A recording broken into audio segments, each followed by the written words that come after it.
Hello people of YouTube, it's Deepak here, and welcome to the DCS news stream for the 31st of December 2022. And in fact, the last time you're going to hear me say 2022, until I say it again. I didn't have a tutorial this week because I ran out of recording time, unfortunately. But we have an absolute bumper show ahead. There's a ton of news right now, and I also have a friendly face. Say hello to the one and only dotChuckles. Hello, Happy New Year. Hello, friendly face. How's it going? Not too bad. I've been allowed out on day release. Mostly because I'm on holiday. So don't worry, people. He's tagged. Yeah, yeah. I've got the ankle bracelet on right now. No, they've let me out. I am available. Last little while, and probably until end of January has just been utterly manic. But yeah. I'm here. My New Year's appearance, and we're all very, very happy to have you aboard, dotChuckles. Thank you very much for being able to join us tonight. Yeah, no, it's really good fun. I'm looking forward to the stream because it has been a while. I'm not even sure if I can still do it. How does this work? What is it that we do? I can't remember. Have we ever actually prepared for one of these? I don't think so. It'll be the same. We do. Don't spoil the illusion. Lots of work goes into this. I write a Google Doc. Well, that's and about I share it. Yeah. That's about it. And I read it and I decide what appalling hot take I'm going to come up with about like 10 minutes before to activate the masses. But no. It has been a crazy old end to the year. I got pulled into a couple of projects that have basically kept me to the grindstone. But the end is in sight, and towards the end of January, things should be back to normal. So there we go. My. That's exciting. I'm going to start off by saying hello to everyone. So hello to Frantic Stone, hello Tog, hello Yogi, hello Irish Pat, hello Storm Kimbari, hello Matt Jones, Byron Farrow, hello Mixu, hello David. Who else have we got here? There's so many here. So many fantastic people watching us. Hello Fair, hello Leo Netzel, hello John Bloor. And thank you very much for your kind contribution, Frantic Stone. Happy New Year, brothers. I hope the next 12 months is absolutely fantastic for you both. Kisses. Fantastic. So, we didn't have a news show last week, so this means that we're behind. I actually have 2 Eagle Dynamics newsletters for us to dive into. This is going to be a content-packed episode, so we should probably go straight into it. Let's dive in.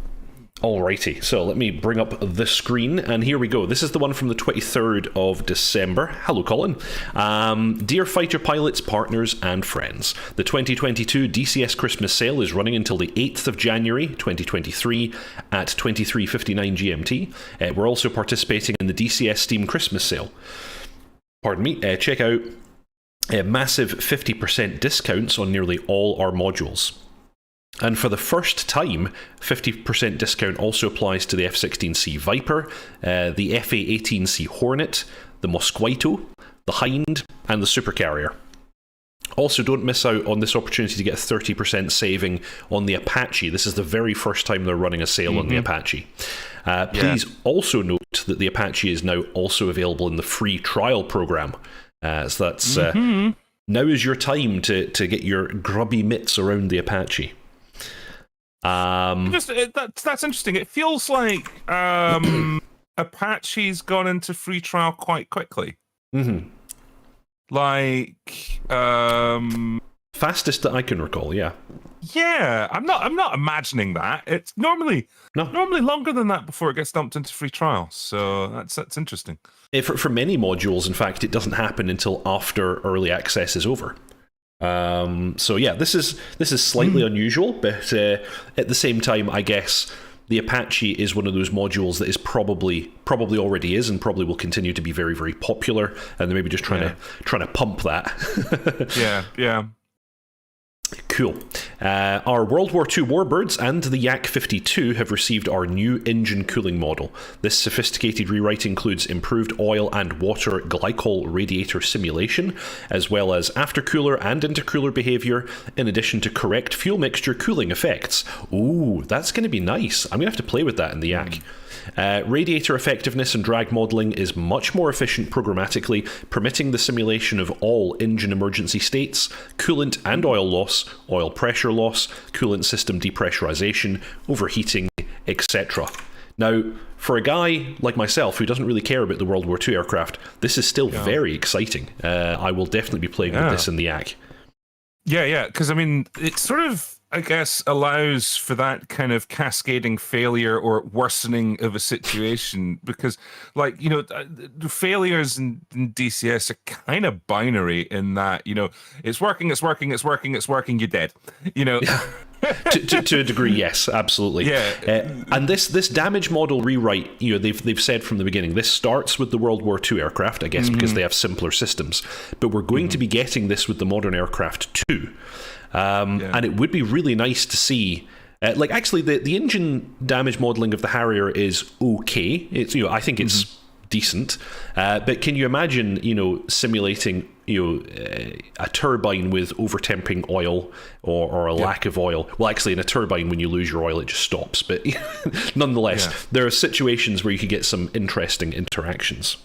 Yeah, absolutely.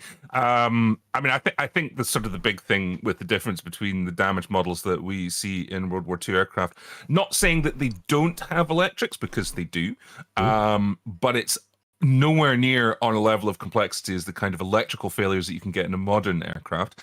And I reckon that is going to be very challenging to simulate. You know, certain electrical failures and, you know, the failure of components within an electrical bus, and how that then subsequently affects mechanical components through, you know, sort of things like, you know, control systems and stuff like that. So, these aircraft, these World War II aircraft, you know, these magneto-powered ones, you can flip the battery master off and continue on your flight perfectly happily. Yeah.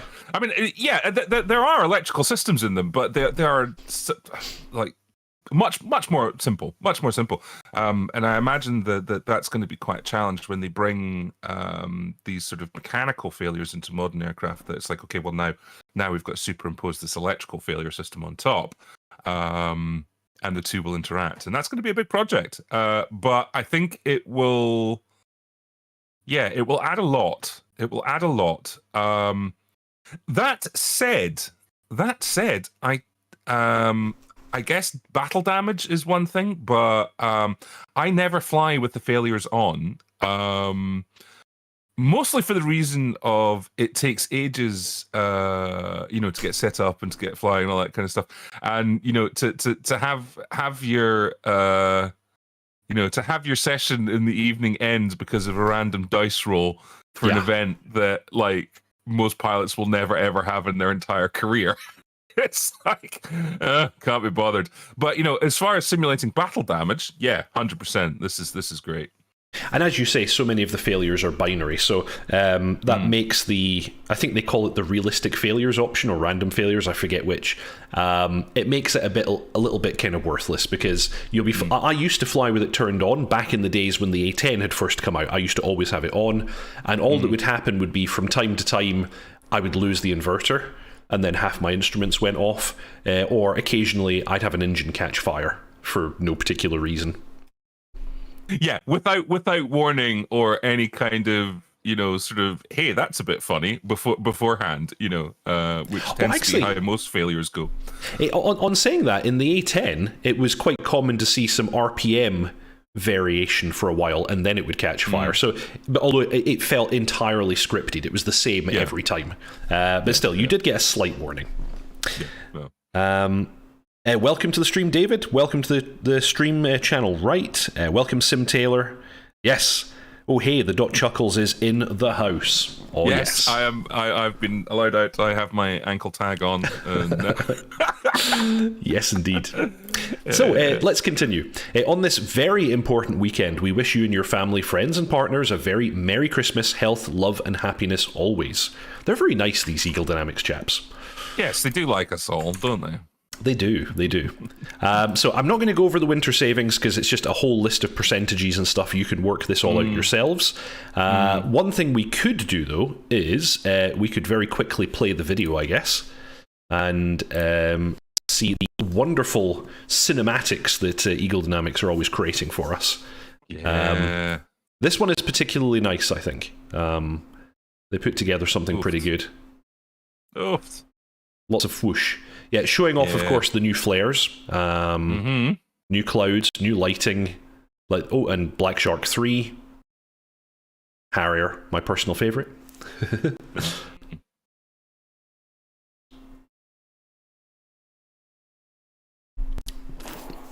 Yep, some Tomahawk vertical launches.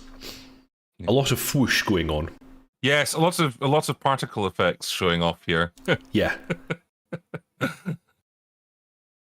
Oh. And an F-15, of course. Yeah, because that's the next big thing. Yes. Much excite. Merry Christmas. Which I feel entirely vindicated about because I was right. Yep, you were. You were indeed right, sir. Everybody was like, "No, come on, no, it's going to be out. No, it's going to come out this way." I'm like, "No, it's not. It's not how Razbam works." Not yet. I think it's close. I think it's close, though. I think it's close. Every indication we have is that it's very close. Yeah. Like I think. Oh gosh, it was maybe like back in May. I said we wouldn't see it this year, but we'll see it early next year. And I think that's where we're headed. I definitely think that's what's going to happen. Be interesting to see how that goes. Yep, absolutely. Welcome to the stream, Yogi. Nice to have you aboard. So, continuing the newsletter, this is the previous week's newsletter. Warbird cooling.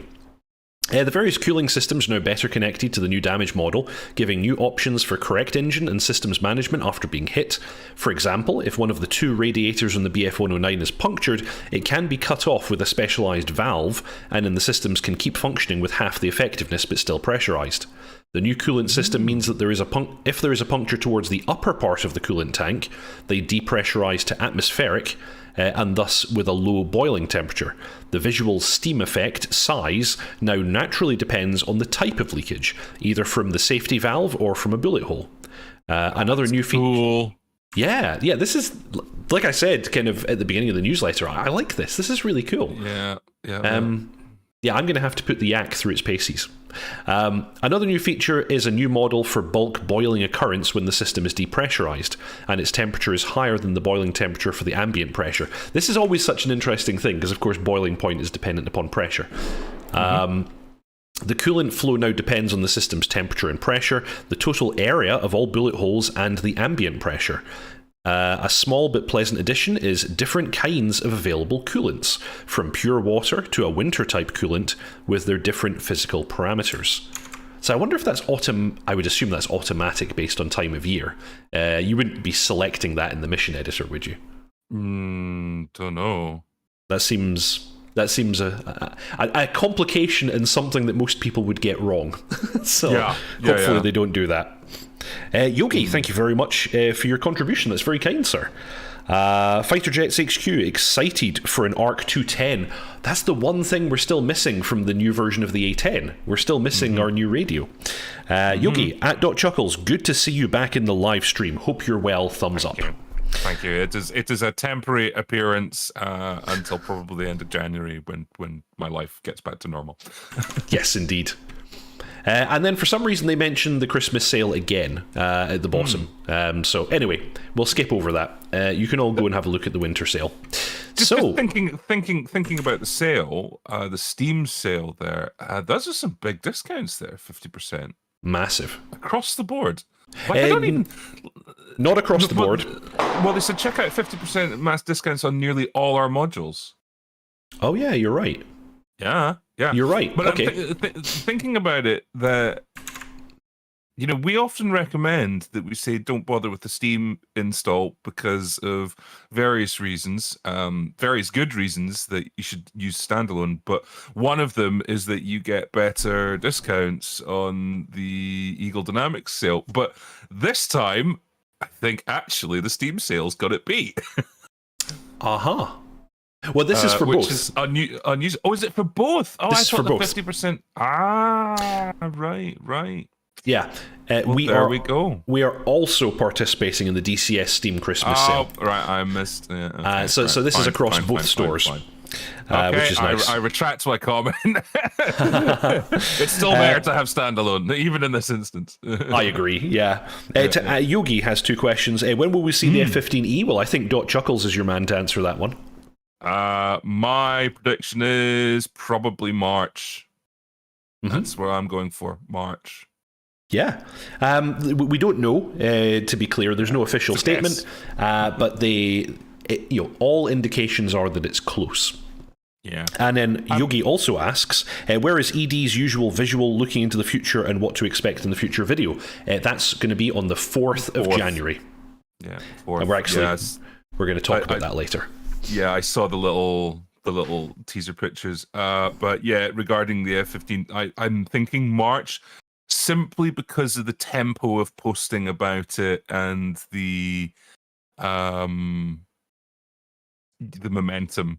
Like, it feels like it's still it's close, but it's still like a couple of months away, you know. But like it's close. But like I say, this is how Razbam operate. I've always maintained things get a little bit delayed, things get released in a not ideal state or a bit incomplete, and then over the course of time they put it right and they work really, really hard, and you end up with like some of the best modules that you can own. You just have to go on the journey. You just have to go on the journey with them. so with Valve, of course, back in the day, they coined Valve time. What do we have for Razbam? Razbam completion? Razbam completeness? Yeah.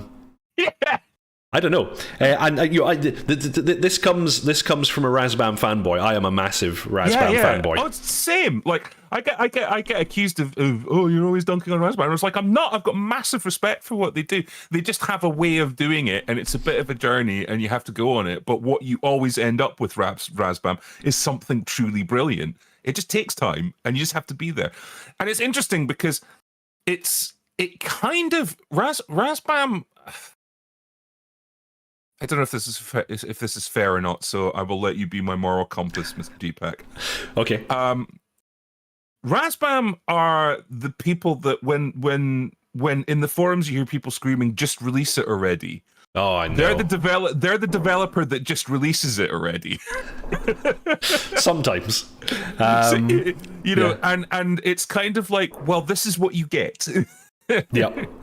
But and I get why they might do it, because obviously it sort of, it drives revenue, and it's a niche market, and you got to pay the bills, and you got to pay your developers. But yeah, they always make good. They always do right, and you just have to go on the journey and know that when you get to the end of it, you're going to have something really, really special. Yeah. The Harrier is fantastic, and I'm really, really happy that even right now, when they must be pushing to complete the Strike Eagle, they're still pushing out updates for the Harrier, and their support for the Harrier has been fantastic, I think. Look at the Mirage. The Mirage, yes, amazing. Yeah, I mean, when that came out, it was missing so much stuff. And now it's one of the best modules you can own. And it's used as a professional trainer in an Air Force. I mean, like, if that's not a ringing endorsement of their work, I don't know what is. Absolutely. Yeah. Yogi also asking what are our predictions for the F4 Phantom. We haven't heard that much from Heatblur about it. However, they did say that it was nearing release. And their original plan was to have it by the end of 2022, but they did officially, announce, hey, that's not going to happen. It's going to be 2023 now. I would suspect that the F4 is also very close, because I know that Heatblur have not really shown us anything of it, but that's their that's their style. See, I don't know. They generally don't. Like, we've had this. I think we've had this conversation before, sort of off camera, but I don't think it is. Like. I mean, I guess the F-14 was a bit of a different case, because it was It was like groundbreaking, new technologies and all that kind of stuff. But they were teasing that and putting stuff out on a fairly regular basis for quite a long time before release. And I've seen bupkis about the F4. Like Cobra in the ED forums just a month or two ago, said, and he's the head honcho. He said that the F4 is very, very close. That's all I know. Okay. Yeah, that's a relative term, though. Well, of course, exactly. There is no way of knowing. Yeah. What are you measuring that against? Yeah, true enough. Just one of the things. Sim Taylor's saying, I find the sales a bit concerning. ED cutting the price of the current modules with no real new output this time. I'm hoping ED isn't reaching market saturation and looking at cash flow problems. I don't think that's really what's driving it. Is if you have an opportunity to put a sale on as a business, you'll do it because you make more money in a sale than when you have things at regular price. It's just you're not allowed to have a perpetual sale. For anybody in the UK who knows DFS, which was a sofa company back in the late 90s and early 2000s, where they had a perpetual sale, they still had to have one showroom where you had to be able to buy the sofa that was on sale at full price. But that showroom was in their head office, which the public couldn't get into. Behind a door with the light bulb blown and the stairs missing and a sign saying "Beware of the tiger." Yeah. Don't panic. Now, I don't know if that's a global thing. I don't think it is. I think it might be just in the UK that there's legal requirements about the term sale. But like generally, like if you've got an opportunity to run a sale, you'll run it because you just make a ton of money. And I think times are hard for everyone, for every business right now. I don't think ED's hurting for money though, because their publisher. I don't even know. Well, okay, I know nothing about this, but I feel like I'm not even sure if their publisher looks at them as a business exactly. I think it's like a pet project. Like, I'm not even sure if they're particularly driven by money necessarily. Keep in mind also they have their military contracts. Yeah. I think it's. Yeah, I mean, I think. No, I think they're doing fine.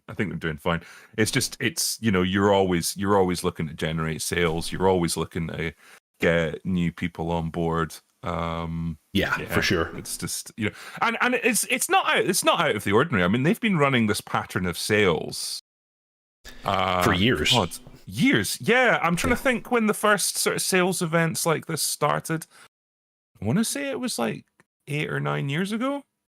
Well, I can certainly remember it all the way back to 3 or 4 years ago, and they almost certainly were running it longer than that. Yeah. So I wouldn't worry. I think it's I think it's all fine. Yeah, I would. Yeah, I'm not worried. Frantic Stone, Kiowa is coming in 23. I feel it in my water. Yeah, I think that's he's right. I think that's quite possibly true. And actually, we're going to talk about that a little bit later in the video. Yeah. Anyway, let's continue with this week's newsletter. 30th of December 2022, so just yesterday. Dear fighter pilots, partners and friends, it is with the deepest gratitude to you and our community, partners and friends, that we close 2022 and prepare for the exciting year ahead. We wish you and your family our very best wishes of health, love and prosperity. Okay, right. They're going to release a video on the 4th. I always hear this in Nick's voice, and it always sounds like an Anglican vicar. That's a man who really, really wanted a career as a voiceover artist, but he's a frustrated voiceover artist, I think. I like his stuff. I think he does a really good voiceover, but I'm not going to read all of this. He just needs a little bit of direction. If you haven't seen the Christmas sale video or already taken advantage of what's in store, don't miss out. We were just talking about that. 8th of January. I'm not going to read all of that again. We are pleased to announce that our dynamic campaign engine this is big news. Yes, called EDDCE. Jesus. Just rolls off the tongue. Yeah. It's progressing. Edzy. Well, you got Edge, which is the graphical engine. You got Edzy, which is the anyway extremely delayed graphics engine. Anyway, it's progressing steadily, albeit slower than we'd expected. The size and complexity of this endeavour is substantial. I do not doubt that. But we are excited to report that things are moving in a positive direction, and that we are confident that this will be a game-changing addition to DCS. Also agree. We are pleased to share some of the progress on the strategic tasking logic that forms the foundation of this core enhancement. We've also made significant improvements to the algorithms used to process the very large datasets needed when moving and tasking numerous units. Please read the details below. So anyway, Happy New Year, and there's New Year savings. They're just repeating about the sale again. We're going to move over that. And then, boom! Look at this! Boom! The DCE Dynamic Campaign Engine will be a part of the DCS core, allowing the creation of special campaigns where air, sea, and land units do not have pre-created tasks, but are rather controlled by the strategic AI. Each side initiates the campaign on the basis of start conditions of the conflict. This includes offensive or defensive positions, asset resource list. This has kind of been in the game for a while now, including HQs, factories, warehouses, and specific objectives which are created from the onset for each individual campaign design. When a campaign starts, the strategic AI initiates the tasking process, ATO, air tasking orders, ground tasking, and naval tasking, for each unit in the side's asset list and order of battle. This process of tasking and decision-making is ongoing for the duration of the campaign, and is a function of assets remaining and reinforcements and resupply cycles. That's cool. It is important to remember that the player can take control of any AI unit and participate in its mission, task, and or take indirect control over the strategic AI decisions, in addition to direct control over specific tasking orders. This sounds nice. So it's not completely autonomous. You can tweak it. After having completed the global structure of the Dynamic Campaign Engine in 2021, 2022 saw substantial fine-tuning of the system's individual components. For example, our general scheme of ATO was built starting from defensive combat air patrol operations along borders, through all subsequent stages, including siege suppression of enemy air defences, air superiority, CAS, interdiction, and deep strike. Ground equipment and operations also received a lot of attention, in addition to the actual movement of units to perform their assigned mission. A mechanism was created for correctly tasking vehicles in a group-based fashion, depending on their tactical situation, attack, defense, or transit. It's a lot of text. To increase the number of units in the campaign without overtasking the CPU, only units that are visible to the player or that see the player, eyesight and sensor range based, are fully calculated. For the remaining units, lighter algorithms are used which are based on pre-calculated datasets. It is good to note that when preparing such data, separate mechanisms were used in EDDCE to easily process all upcoming equipment and weapons which will be added to DCS. To ensure that unit calculations do not negatively affect gameplay, seamless transitions between the lighter and the fully fledged calculation models have been implemented. This will allow the player to see all units in their correct place, performing their tasks while moving across the entire map. When interacting with the player, all units use the normal DCS algorithms. Another important task that received attention this year is the front line system. A new model of multiple front lines has been implemented that allows for a more illustrative picture of breakthrough and encirclement maneuver. During 2022, the main engine elements were tuned, allowing campaign management to be more automated based on the dynamic situations that as they evolve in the campaign. Please do follow our news for more information on this exciting core element of DCS. Phew! That was a lot of text. Yeah, and oh my god! I have a lot to say about this. Oh, share your thoughts, sir. Right. This fundamentally changes the landscape of DCS, and I think will fundamentally change how people use it and the users of DCS, the kind of people who will be attracted to it. Because one of the biggest criticisms that sometimes unfairly gets labeled at DCS, and I will clarify this in a moment, is that DCS is sterile. The environment is sterile. It doesn't feel lived in. People kind of pick it up, look at it, and go, unless they're super into their aircraft, go, because I'm going to use a word here and it's going to trigger chat, but there's no game in it. Right? And that's an important point, that there needs to be something to do. There needs to be activities. There needs to be some kind of reward. Now, for a percentage, simply operating the vehicle is that reward, and that's fine. That's cool. But these people are weirdos like me. Yeah. But for something to be truly successful, there needs to be a gameplay loop. Something that keeps you coming back, and something that gives you something to do. And gives you a reward and makes you want to do it again. And like I say, yeah, for a lot of people, that's just operating the vehicle, and that's fine. But we are a small percentage of normal humans. I think this is quite... Yeah, I agree with what you're saying here. I think this is quite possibly why ED have ramped up the creation of campaigns and encouraged third parties to create single-player campaigns in the last few years, and also create new maps. And this is also why, in my opinion, multiplayer and online squadrons are so important. We'll talk about the VAF later. Yeah.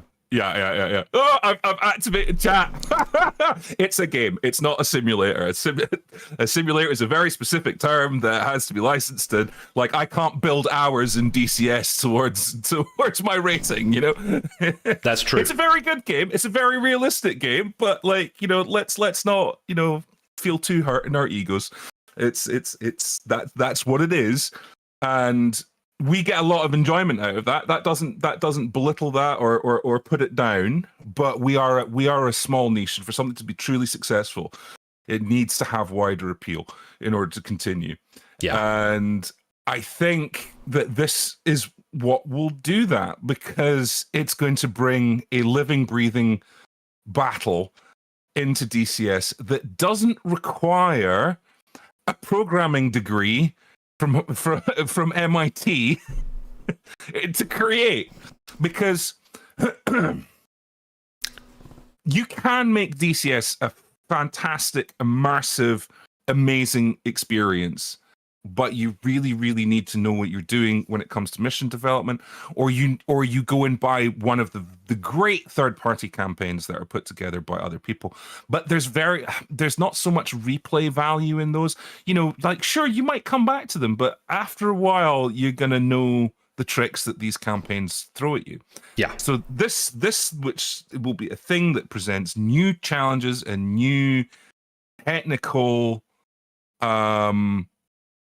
tactical exercises is going to be the thing that's going to, I think, create real longevity and bring a whole new range of people who looked at DCS and went, there's nothing really to do here, in and kind of going, okay, now I'm excited. Now I'm excited for this. And what that means ultimately is more sales, more money, more stuff for us nerds who want more and more detailed aircraft. So yeah, I think this is just brilliant, and we've been wanting it for so long, and hopefully they get it right, because I think when they do get it right, it's just going to fundamentally change the landscape. Now that's for the single player environment. What I hope is that you can take part in these dynamic campaigns in the multiplayer environment, because one of the biggest challenges we face in the VAF is producing missions. Yeah, for sure. Realistic tactical missions that feel like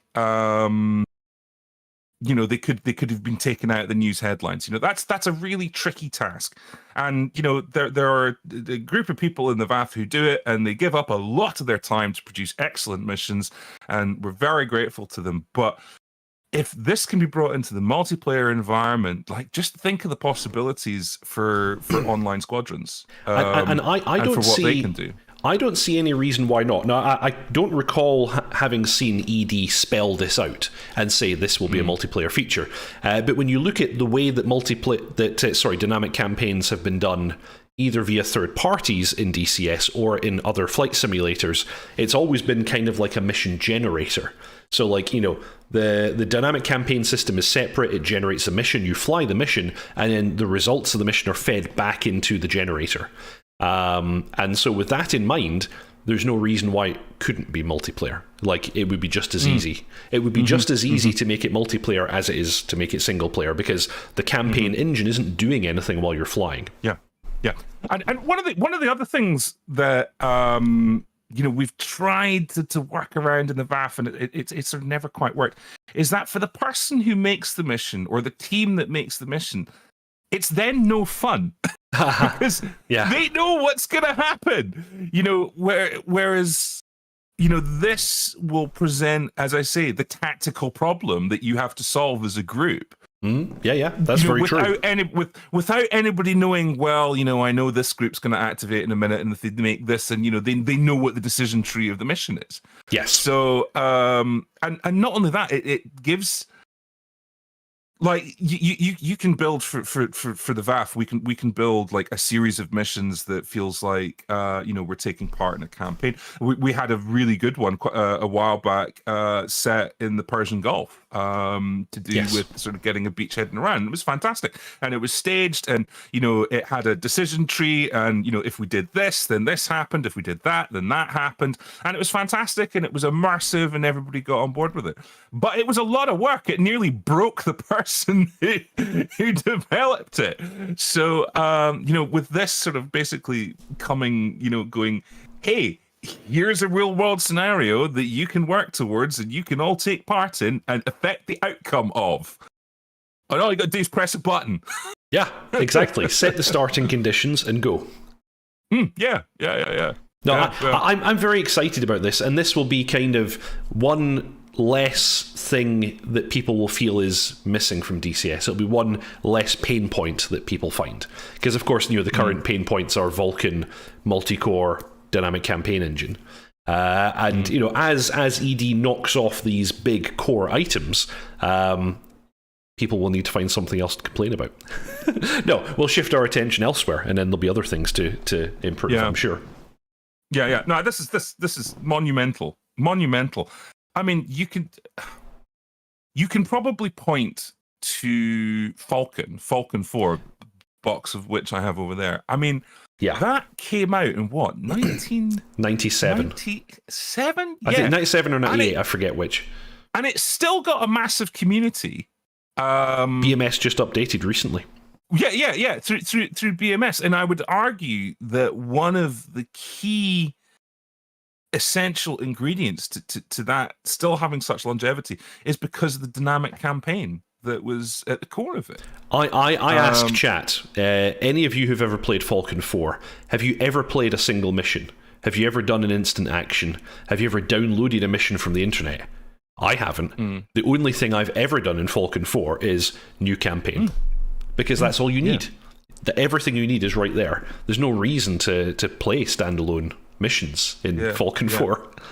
Yeah, because I mean, it's the biggest hurdle I think that DCS has, is that the other than the you know, us who represent the 10% who live and breathe this stuff, you know, the 90% they can't get over the hurdle of how much work have I got to do to get like some kind of an experience other than just flying the aircraft, and they walk away from it.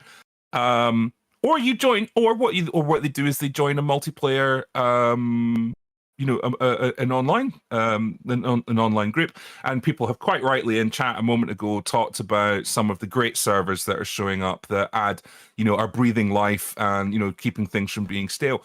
But as we have often discussed, people who play DCS in multiplayer is a tiny percentage of the overall user base. So most people don't even know that it's there, that these servers, these great servers exist, you know, which is a shame. And to an extent, like the ED have been trying to fix that throughout this year by calling out online communities in their newsletters and, you know, pushing that, which I think is great, you know, trying to build that multiplayer number. But there we go. Well, absolutely. No, I think they have been.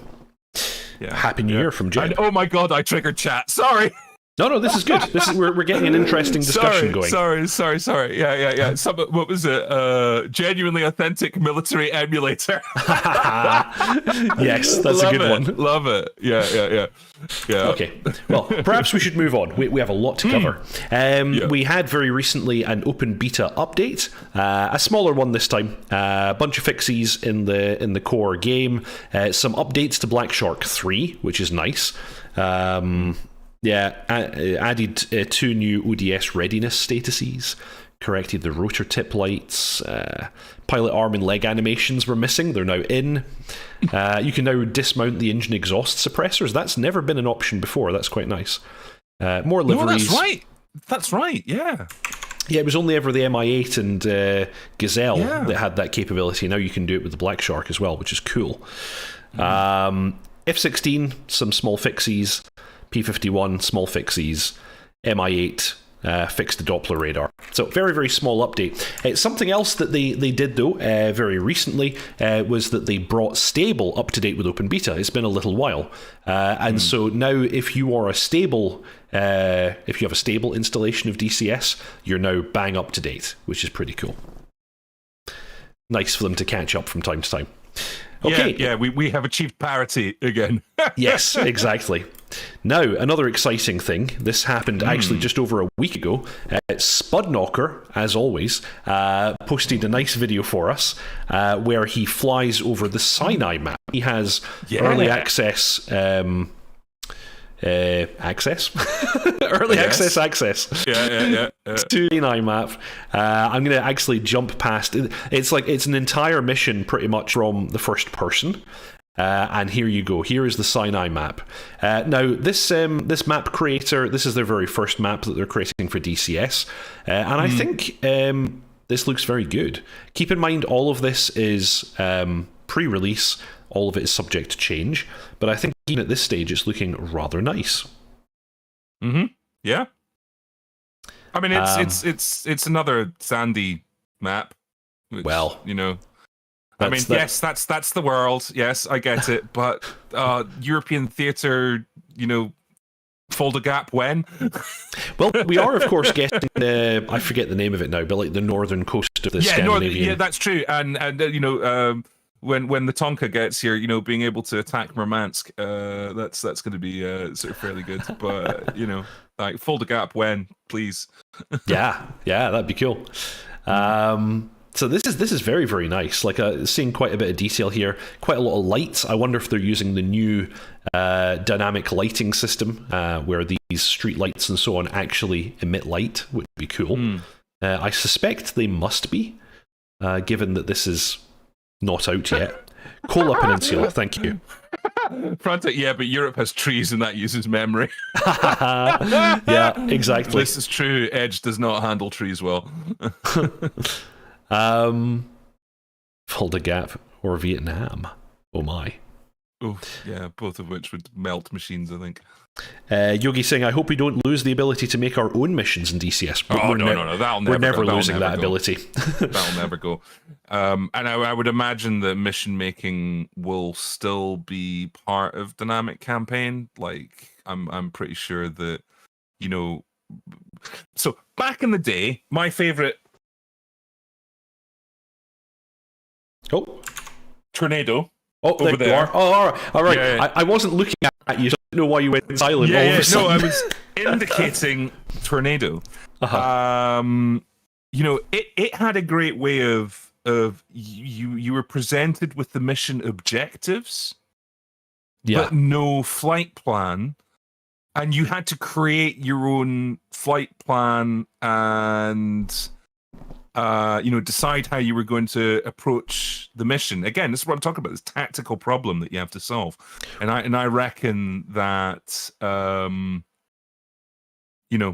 it will be like, there will still be an element of mission making in the dynamic campaign. That's my theory, that like when you get, because I'm sure it would be good if there was an option, if it was option, because I'm sure some people can't be bothered with it. But what I would not want to see is the dynamic campaign come and go, okay, here's your mission. Here's all your waypoints. Go fly it. What Like, I suspect that's not how it works in the real world. yeah, I suspect that this is coming because I know the ED are working on the DTE for both the F-18 and the F-16. And I would suspect that once we have that, they're going to move to a situation where the client aircraft or player aircraft simply don't have a flight plan. And you need to go into a kind of mission planning phase where you set those up. Or perhaps you have the option to have a preloaded. So like with each mission, you maybe get like a default DTE cartridge, and you could load that, or you could make your own. We kind of had this, if you go all the way back to Black Shark 1, actually prior to DCS, because I'm not sure if this functionality made the crossover into DCS, you had an option in the mission editor called Prepare Mission or Plan Mission, something like that. And you could actually set up your waypoints, and you could set up... you could set up lines and things that would appear in your ABRIS. Now, if I remember correctly, this disappeared when DCS came along, but I could be misremembering. It broke. I think it broke. But I mean, because in you know, in the real world, you know, you get briefed to your objective, and then it's right. Now you go off into a room with lots and lots of maps and a computer with a funny hockey puck, and you know, or you did back in the days of the tornado. I think it's all digital now, and you sit there and you plan your route, and you get your intelligence as to where the potential threats are, and you go, well, okay, this is how I'm going to weave through the air defense, you know, threats, and you know, I want to be able to do all that. And then have it affect the outcome of the overall battle. I think it would be a misstep to only just go, well, here's your fully prepared mission. Like I think we need to have some kind of a choice in that, because I'm sure some people, that's what they'll want, and that's fine. That's fine, because they're there to fly. They're not necessarily there to plan a mission. Like, I totally get that, but like, I think we need to be given the choice. And actually, again, sorry, calling back to Falcon 4, Falcon 4 did this quite nicely as well, because in Falcon 4, when you selected your air tasking order in the dynamic campaign, you were then given the ability to program your cartridge, and that involved setting your waypoints and offsets and things like that, but it also allowed you to program your default MFD pages for each master mode. You could pre-program things like laser codes. You could pre-program your radio presets. Like you had a full DTE programming facility in the mission planning stage, which was nice. And I think like sort of people have asked for data cards and all this kind of stuff, and in the current system, it's largely pointless. It's largely like, okay, so you want to simulate sticking a cartridge into a slot in the startup procedure. Okay, cool. Because it's not actually Jeff does it. Not actually really doing anything. But when we get the dynamic campaign, then it actually has a point. And like, okay, you know, there's a function for it. There's, you know, because there's plenty of things in DCS that are abstracted, you know. True. So, you know, it's like, you know, you know, we don't have that. Okay, I've got to drink my coffee in the pilot's briefing facility and then walk out to my aircraft and, you know, slap the guy standing eating a Yorkie with his hand in his pocket to get the straps ready. You know, none of that's there. You know, Chat and dotChuckles, you can answer me. Am I the only person who wants to be able to do a walk around? No, not at all. I'd love to be able to do that, and I'd love to the walk around have consequences. Like if you miss, like so you can have some kind of visual representation of a fault that you can pick up on the walk around. That if you miss that step or you miss it, then it will have consequences. Like, I'd love that. Although optional, of course, because that's going to annoy a lot of people. But totally. All these things are optional. I want to see somebody launch with one of their wingtip sidewinders still having its safety pin in. Yeah. Back in my old days when I used to glide, I did watch somebody launch with the pitot cover still on. That was a short flight. Oh no. That was a short flight. They got about 20 feet off the ground, pulled the drogue release and landed ahead. Yeah. Hey, did you guys I guess you had an angle of attack sensor of some description? No. You didn't? Holy, No. no. So no pitot and no angle of attack. You've got no idea nothing. what's going on. Yeah. You're flying on the set. You're flying based on the kind of how it sounds. Yeah. Oh dear. Yeah, I would be terrified. I would want to be on the ground too. Yeah, it was when he looked very sheepish when he came back and he was like, "Yeah, my ASI was going backwards." I thought I should get out of this launch. Yeah, we're rolling. Speed's alive. Oh Dear. Oh no. Oh dear. Yeah. Cool. Just to continue your point, the whole launch procedure in DCS, it could be so much better, with with having, like you say, do a walk around, having crew there, like somebody strapping you in, all that kind of stuff. I mean, yes, it serves no purpose. Like, it serves no purpose other than the walk around bit. The walk around, like, you could actually have that serve a purpose, but it would just be cool. It would be cool. And the other thing, some people would probably complain, oh, this is going to extend the procedure a little too much. But actually, some of the stuff that we're doing in the cockpit right now, a real pilot doesn't do. And so actually, some of the time that we're spending in the cockpit during startup right now is longer than real life. Because we're manually programming our radios and our maps and all that. It's stuff that we would have done back in the briefing room.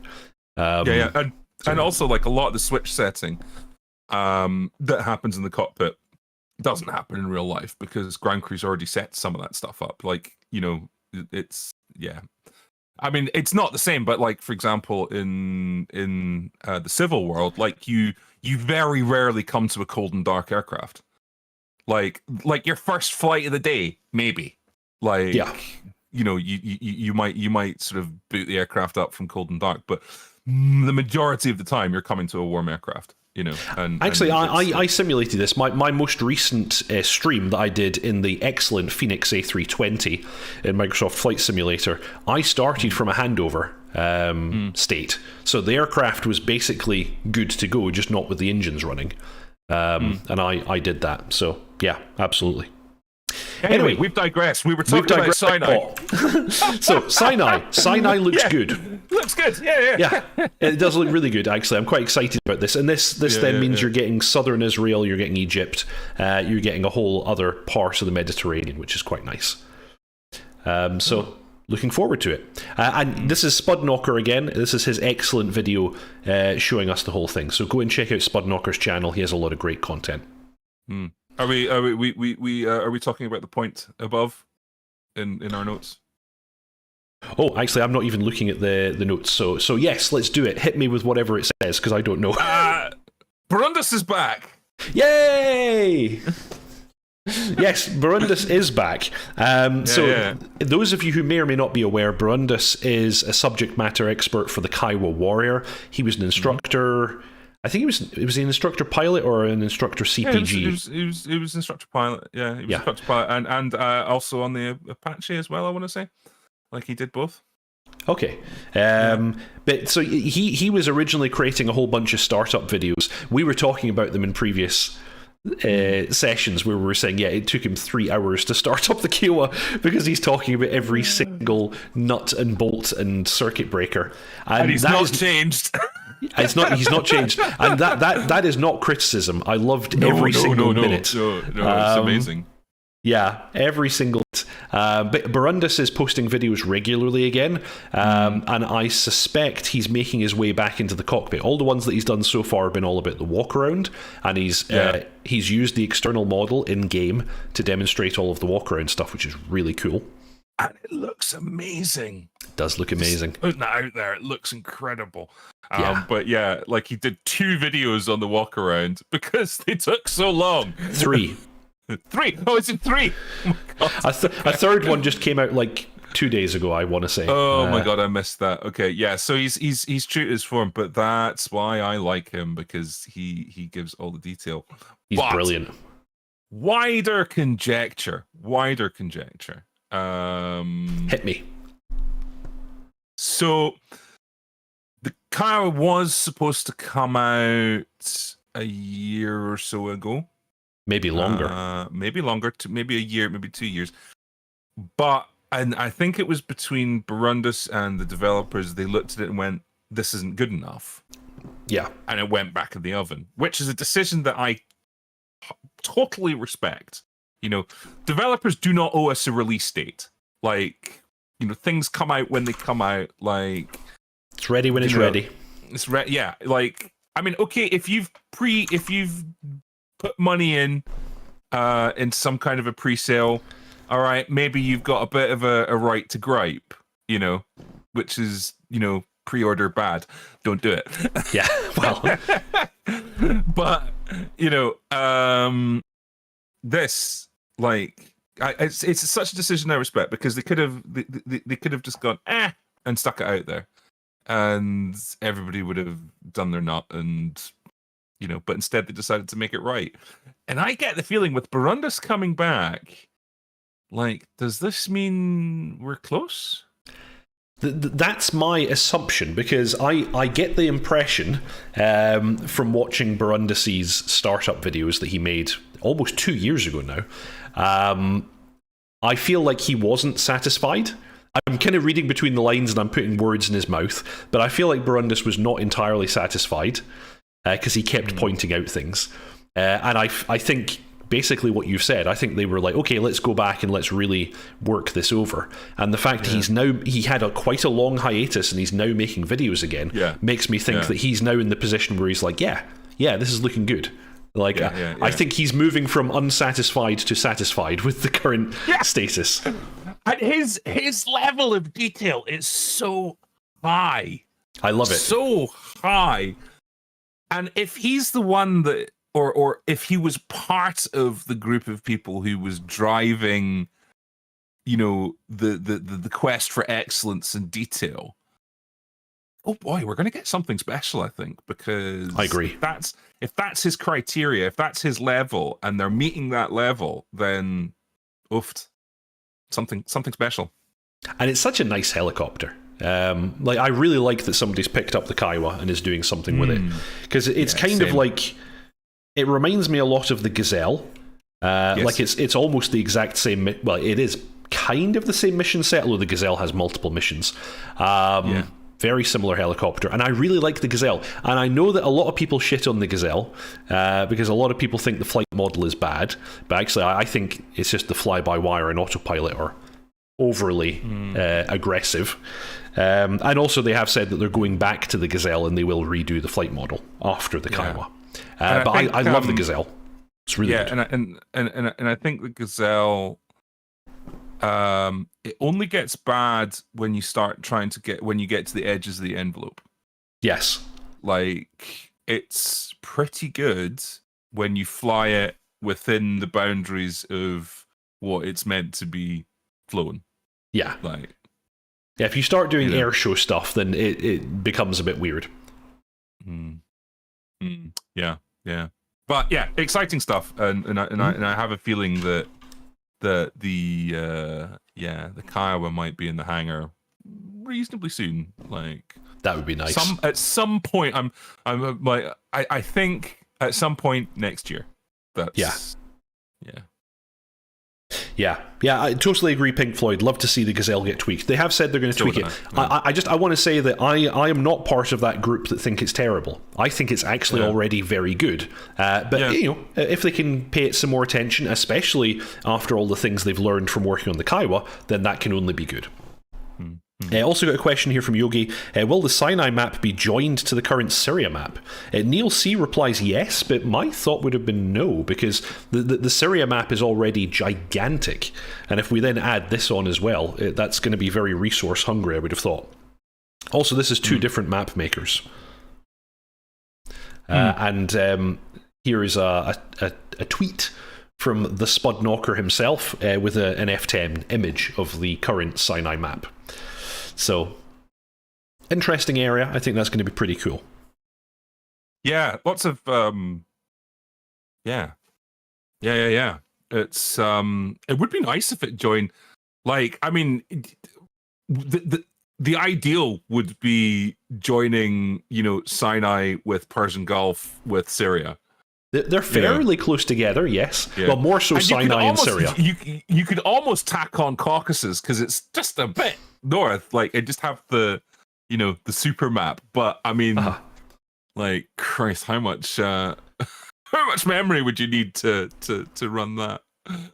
Yeah, I don't know. And actually, the DCS is fairly intelligent with the way that it pre-caches maps and textures, so like you're not going to need the whole thing in memory or anything like that. But I would suspect that it would still be pretty tough on resources to do that.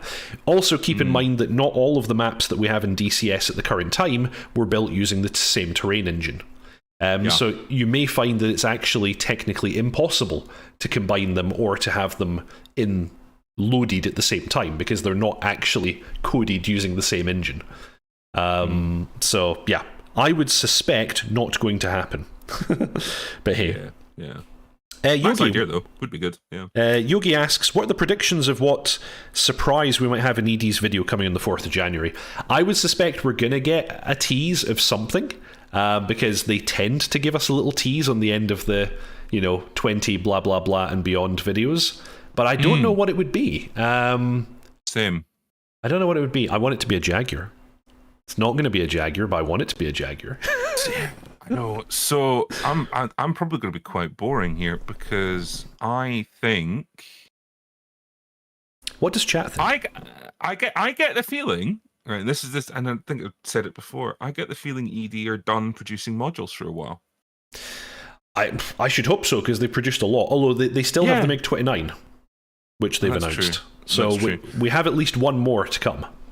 Because the community's been screaming at them about core features and things like that. And to be fair, they're listening and they're starting to make progress with it. We sort of hear about multi-core. We've got obviously the dynamic campaign.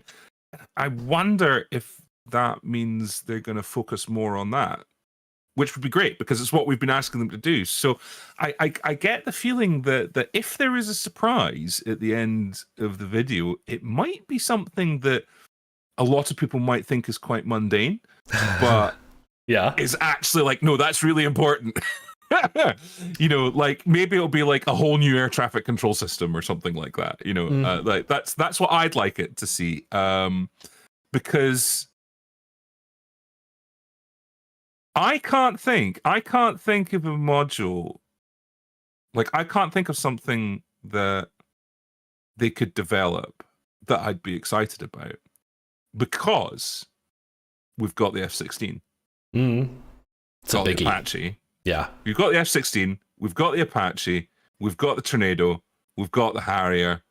Yeah, feature complete. We're getting the F-15. Yeah, we're getting the F. Like for me, that's like done, cool. Like a Jaguar, yeah, that would be cool. Like if we had the Jaguar, awesome. Then it's usually so. Like if any module that they announce, I'd be just like, cool, whatever. But if they came and announced like, oh, so we're putting a whole new air traffic control system in that does this, or oh, we're putting a air traffic control tower that you can operate in, or we're updating our, we're basically putting SAM simulator into DCS, then I'd be excited. Yeah, absolutely. But yeah, I honestly don't know. The aircraft that chat have been mentioning are all announced. And they tend to not put the announced aircraft as teasers. So I don't think, sorry to piss on your parade, everybody, but I don't think it's any of the ones that you're mentioning because they're all announced. I don't know, honestly. I want it to be a Jaguar. The only module I'd be for an announcement I'd be super excited about would be a Jaguar. That would be super cool because I mean pretty much everything else is that I give a shit about that we're likely to see in DCS is kind of there. Like sure I'd love a Vulcan, but we're never going to get a Vulcan, because it takes 5 people to operate, and that's something that DCS have said we're never going to do. So yeah. Oh, actually, Sim Taylor, A6 Intruder. Okay, now I feel like you're getting warmer. Oh, wait a minute. It has been announced, of course, but we haven't seen much of it recently. Has it? Heat Blur have announced it. Yeah, and it's on their public. AI, they've announced it as an AI module, though, haven't they? They said it will be a pilotable module later. They said it'll come as AI first and then be pilotable. So it's like soft announced in my head. Yeah.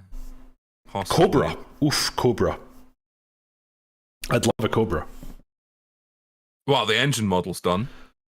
Yeah, true. Yeah, it's a Huey. It's a Huey with a gunship hanging off the rotors. And actually, we have there is a user mod Cobra, which looks serviceable. So yeah, there is a Cobra in the game already, kind of. Kind of right, saying I think it will show a new mission editor in core systems. I think that might be the winner.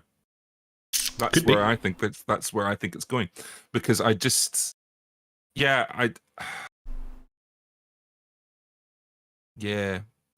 think I just get the feeling ED are done with developing big modules, because they've got a big burden in support for the Apache and the F-16. You know, they are getting pilloried about their core systems. One day they're going to have to bring up to date the F5 and the Huey. Yeah, so support is huge. Yeah, I think I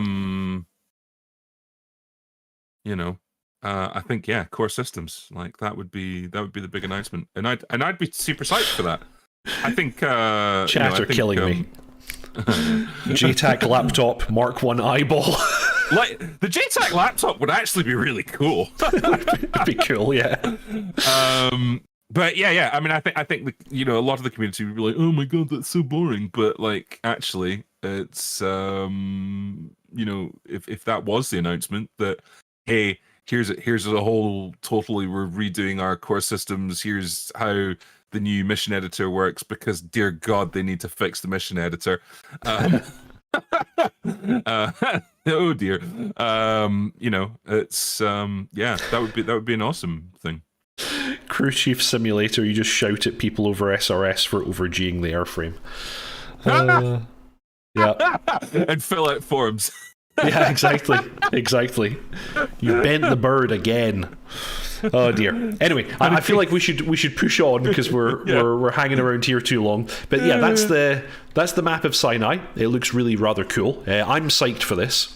And then it's about time that we got up to date with all the glorious pictures that Razbam has been posting for the F-15E Strike Eagle. And here we are, some nighttime refueling, which is very, very nice. Looking very pretty. Can I go through? No, I can't actually. I need to exit each of these posts. And then go here. There we go. Some more images. Oh, okay, here's a whole family. Let me see. Are these all... Yeah, conformal tank. Yeah, so these are E model F-15s and then 2 F-16s escorting. Oh, this is a recreation of an actual photograph. Here's the actual photograph. Yep. Oh, yep. Wow. Yeah. Oh, wow. That's actually pretty close. That's pretty good. Yeah, that was, I want to say, have you got the original photograph there again? There you go. Yeah, that was, I want to say, end of First Gulf War. Yes, correct. When they set fire to the oil fields. Yeah, the retreating Iraqi army set everything on fire. Yeah. Very interesting. And then what else have they given us? We've got 2 more here as well. Touching down with the boards out. Very nice. From Lake and Heath. Nice. Ah. Yeah. And we also have this one showing off our vapor effects. Very nice to see the vapor effects on the gaps between the air intakes and the fuselage here. Yeah. That's very cool.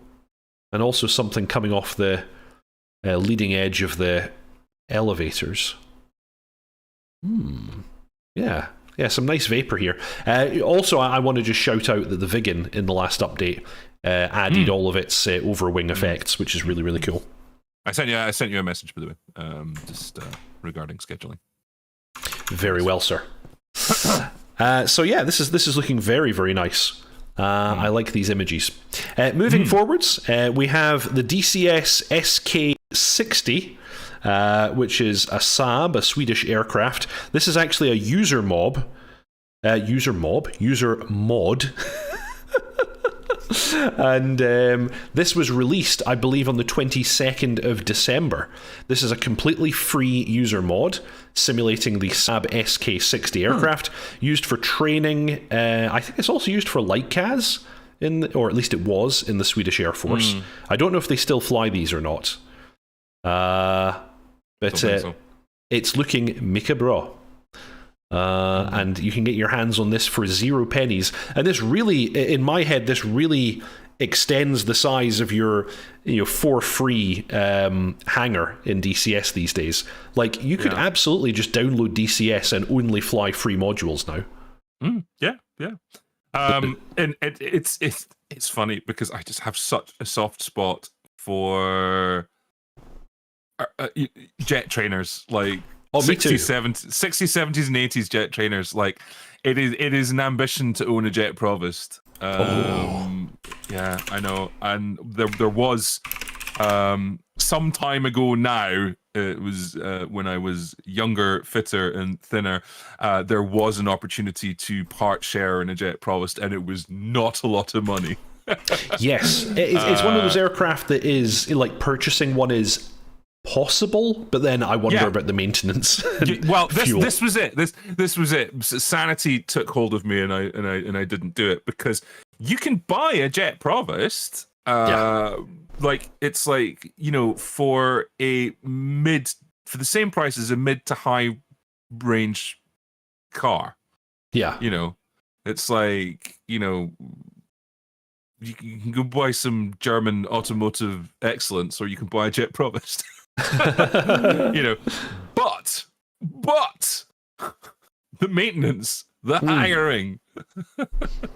Exactly. Oh my God, that becomes very expensive. So I'm just showing on screen just now a quick startup video for it as well. I've not flown this one yet, but I almost certainly will, and I'll make a video for my community mod playlist on my channel. But my understanding is that it's quite well simulated, and that basically all of the equipment is working and pretty realistic. So it looks very, very nice. So yeah, this is a quick example of a startup here that we're playing in the background.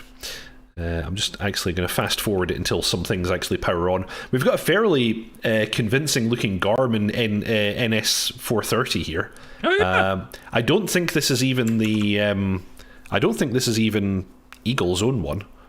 I think this is actually something they've coded themselves, because with this being a user module, they don't have access to the SDK. Yeah. It looks quite good. I mean, for a again, free module, it's and that looks effort. Yeah. And that's, I recognise some of the avionics stack here, because that's like a Bendix DME in there that you would see in a civilian aircraft. That's a Garmin transponder.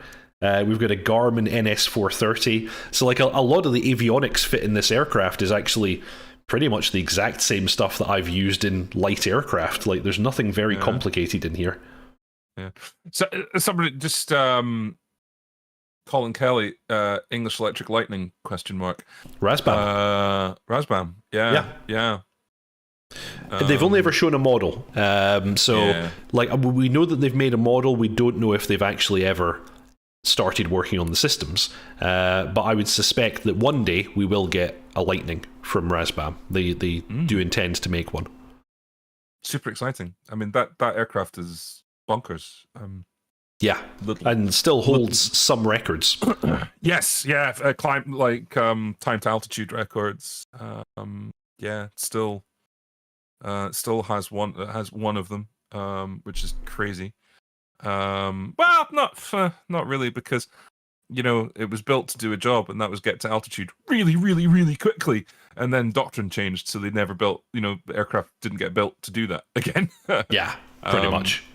But it is an interesting factoid. It's like the Tornado still holds the sea level speed record. It's still the fastest aircraft at sea level, which is crazy fast.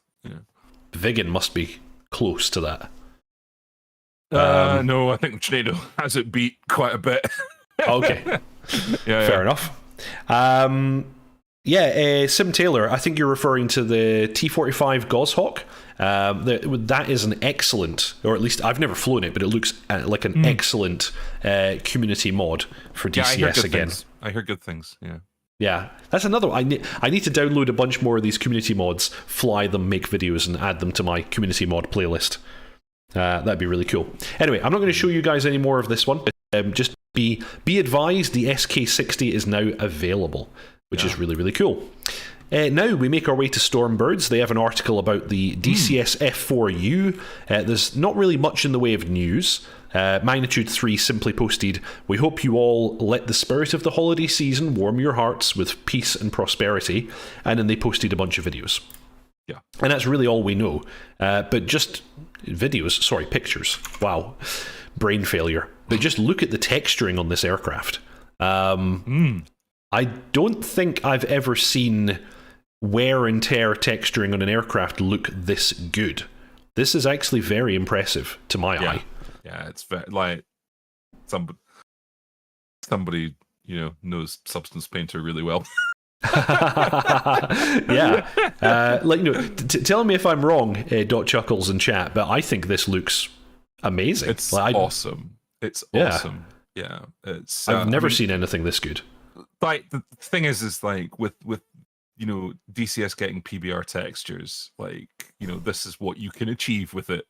When you know what you're doing, this is what you can achieve. And it's really good. It's really good. So here we go, a whole series. Yeah, a lot of detail inside that engine cowling as well. So it's not even just the texturing, there is some fantastic 3D modeling going on here.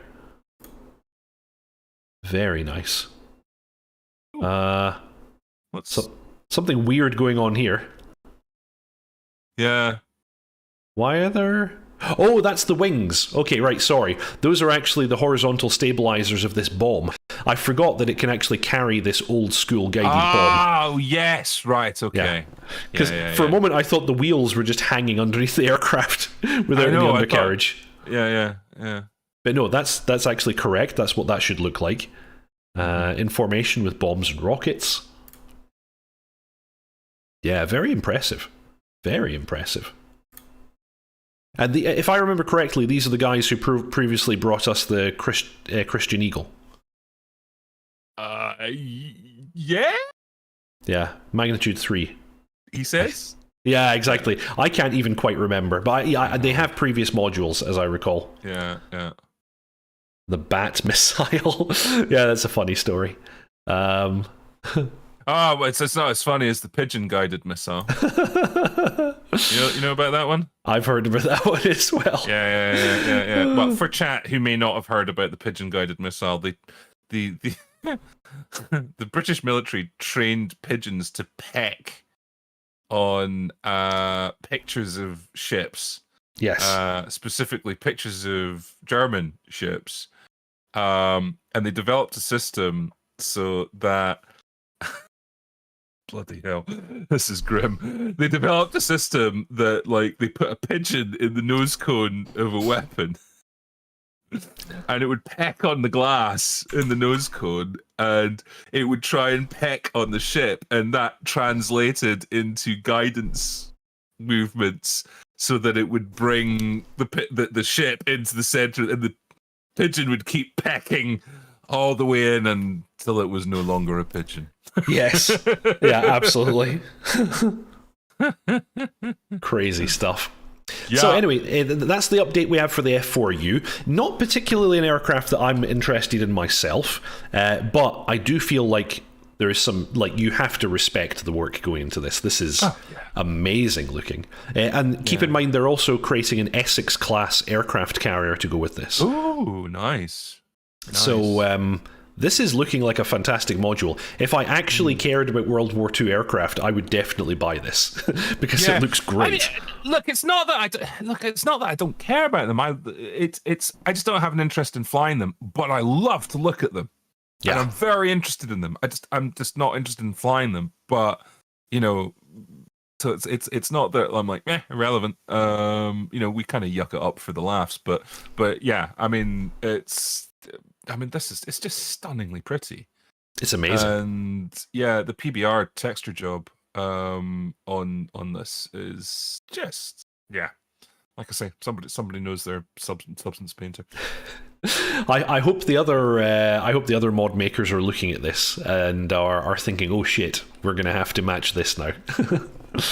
It's funny. It's like an arms race because I think it was Heat Blur not that long ago with the F14. Yeah. It was like Heat Blur, like and we were all kind of like, oh, cockpit texture is quite nice, and then Heat Blur came out, and we were like, oh, this is how it's done. And then you can see every other developer going, what? Hit? Who? Heat Blur turn up and just drop the mic. Yeah, and having to go out and get AAA texture PBR texture artists to come and redo all their cockpits. Yeah, it was yeah. It's like there is this arms race going on, and it's great. It's great. This is why competition is good, because it elevates everyone. So absolutely, yeah. No, and not to denigrate any other mod maker. All the other mods in DCS are also fantastic, but this, come on, just look at this. Moving on, we now also have Grinelli Designs F100D Super Sabre. They have this really nice website, and they are publicly making available their project tracker, so you can actually see their development progress in real time. And I think this is brilliant. I've never seen... Well, Heat Blur have done this to a degree because they have that... Is it a Trello board or something like that you can look at? Yeah. So Heat Blur have kind of done this as well, but I think this is a step up. This is very impressive.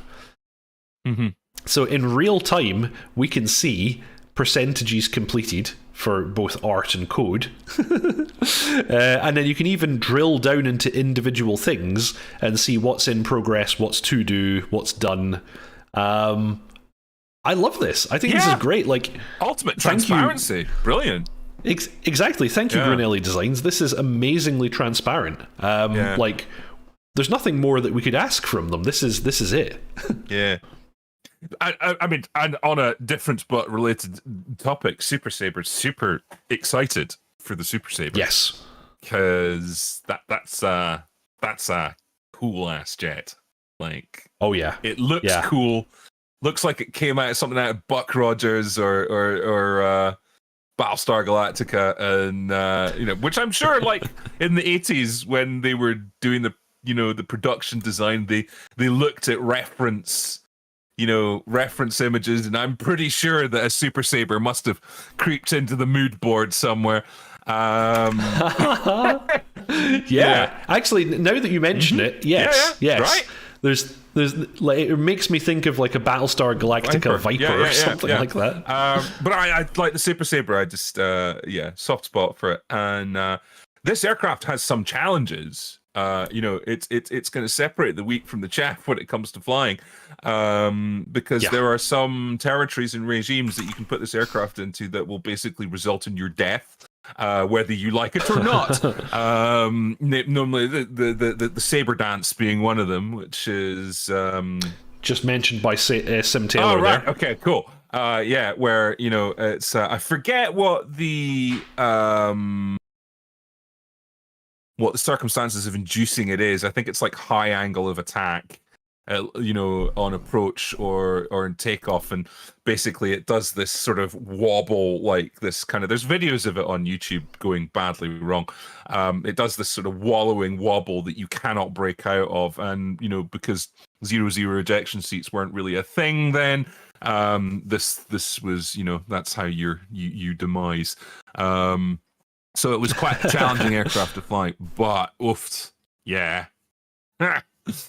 Awesome thing. Oh, yeah. This is cool. This is really cool. And, I just love the design of this tracker. Like, it's so simple. You can see at a glance exactly what they're working on and what will be implemented. Just brilliant. Well done. Well done, Grinelli Designs. Yeah, brilliant idea. So I like, because I mean the Trello board for for Heat Blur was really good and very well received. So good to see them taking a leaf out of their book. Yeah. More of the same, please. And moving on to another article from Stormbirds. Check out stormbirds.blog for more excellent simulation news. Baltic Dragon and Reflected Simulations both contributing to DCS Tornado campaign. Yeah. So let's read a little bit here from what Avia Storm said. Actually, this is Baltic Dragon, in fact, the first one. We're happy to announce that the Tornado campaign to come with the initial release will be created by none other than Baltic Dragon and Reflected Simulations. They will work together on the project to provide you with the best possible campaign to start your virtual Tornado journey. This is what Aviastorm, developer of the legendary Tornado, announced on Christmas Eve, and both Reflected Simulations and myself are honoured to be a part of this bird's long-awaited coming to DCS World by Eagle Dynamics, says Baltic Dragon. Yeah. And then Aviastorm said, it's happening. Great to have both on board to provide you guys with the best possible campaign to start with. So DCS Tornado is one of several projects announced back in the summer of 2022.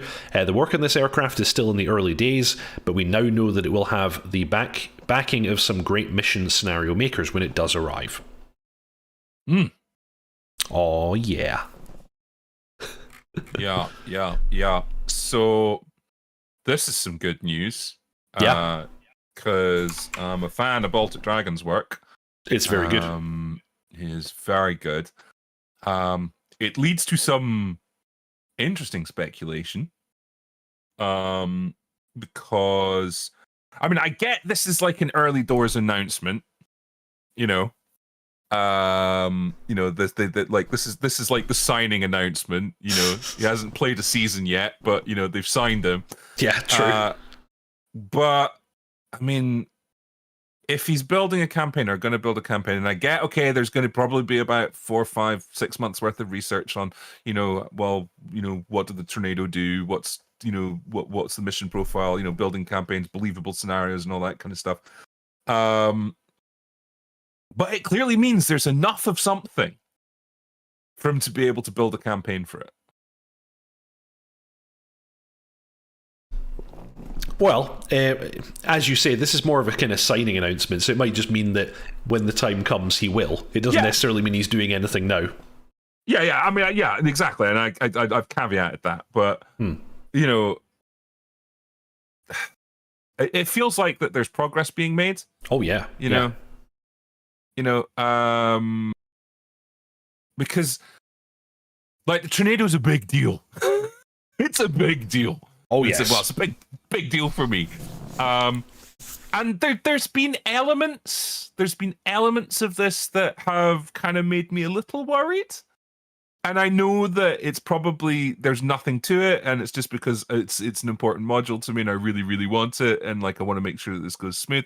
But you know, the fact that it's like, you know, it's a company I'd not heard of, and like, you know, didn't see a track record from them, and you know, which is probably irrelevant because like I don't know who's at the core of this company, and they could have a very, very long track record of development. But you know, when you're a huge Tornado fanboy, like you'll hang on to anything that'll make you go, oh my god, it's not going to happen.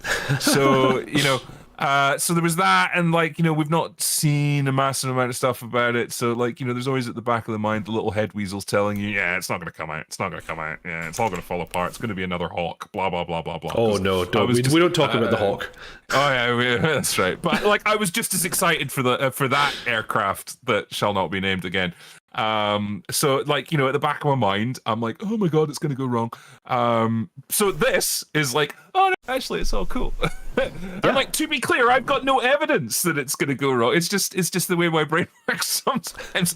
I'm sure everybody there is really professional, and it's all great, and it's all going well. But it's just nice to see things like this. You know, where they're talking about, okay, we're going to give you a campaign and all that kind of stuff. It just sort of makes you go, oh, right, cool, yeah. Yeah, that's good stuff. I cannot overstate how excited I am for the Tornado. It's going to be great when that comes out. Yeah. Well, do you know what? It leads me to the speculation again of I have a bit of a thing like in terms of the DCS community, like the F-15, okay, I think is going to be a bit of a hanger queen. Like, I think it's going to sit in the hangar and not many people are going to use it simply because they're not doing an AI for it. Apache syndrome. Yeah. I mean, well, the Apache has George. Yeah. He's a bit useless. But so you can operate it, right? Oh, yeah. And I don't care what anybody says about the F-15. Oh, you can do everything from the front seat. Shut the fuck up. No, you can't. Not effectively. Yes, exactly. You need somebody in the back. Yeah.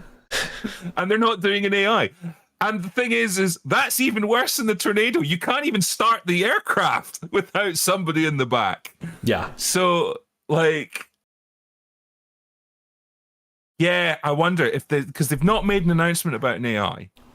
Like, is it going to have the same issue? Like, yeah, I think but that said, like, I'm not dunking on the F-15, because if you find somebody that, will sit in the back with you, you are going to have the best experience that you can possibly have in DCS with that aircraft. And it'll be the same with the Tornado. Oh, yeah. And of course, Razbam have subsequently backpedaled on their announcement about the AI, and they've said they will now create an AI wizard. Oh, right, okay, and I totally missed that, so I retract all that. So yeah, the F-15 will now get an AI, although they've said that it almost certainly won't be in early access. For the final released version, you will have an AI wizard. Right, okay. Yeah, okay, so that changes it. I think what helps is now in, like, for example, in the Apache, in multiplayer, you can switch between the seats. Yes. So, like, I think that will help if there's a, when it's in early access, I think, yeah, that will help. But pop it into autopilot, jump in the back seat. yeah, which is what you used to do in Jane's.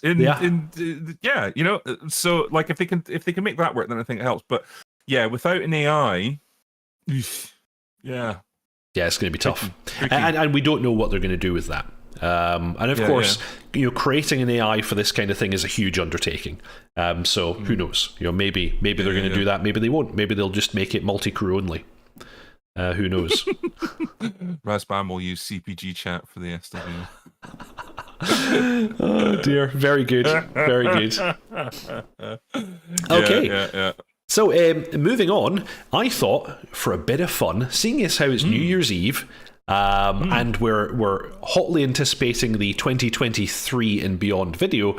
I thought, dotChuckles, would you care to watch a video with me?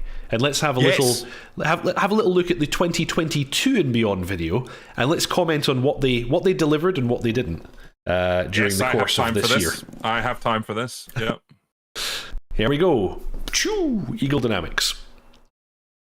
And I think their score is pretty good. All said and done, but let's take a look at it anyway. The beautiful F-14. And Black Shark, which they just got in. So, yeah. F-15, sadly, no. Nope, yeah. But looking beautiful nonetheless. But we knew it wouldn't come, so yeah. that's fine. Apache, delivered. A6, not delivered. Not delivered, yeah. New carrier for the F-14, delivered. And this is an F-15, yeah. That's a Hind, delivered. New clouds, delivered. Delivered. Ooh. Very nice, very nice.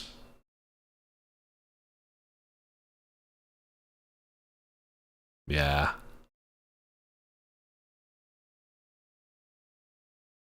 South Atlantic, delivered. Seeing if my little beady eyes catch anything else in this.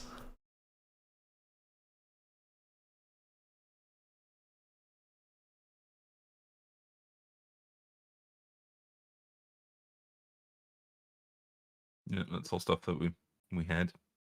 Yep. Showing off the new clouds. Oh, yeah. The new clouds are rather good.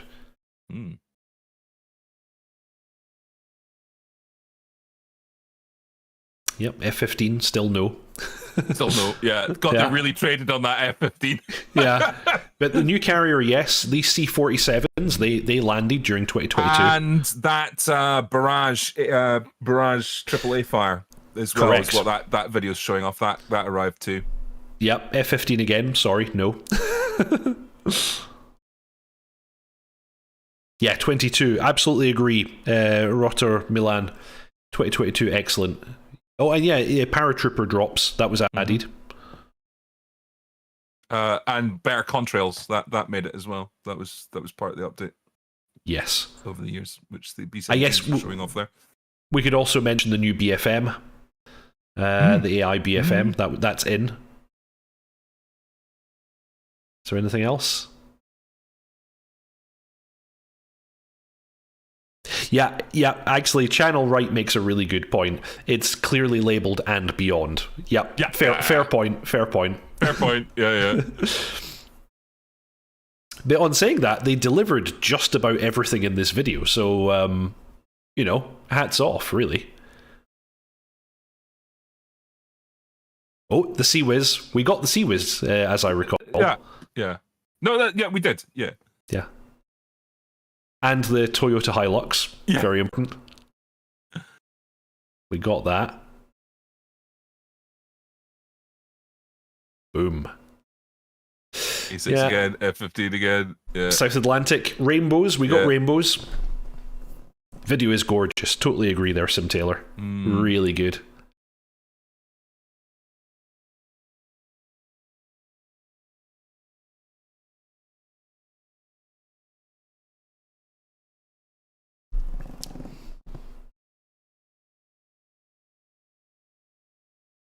Leopard 2.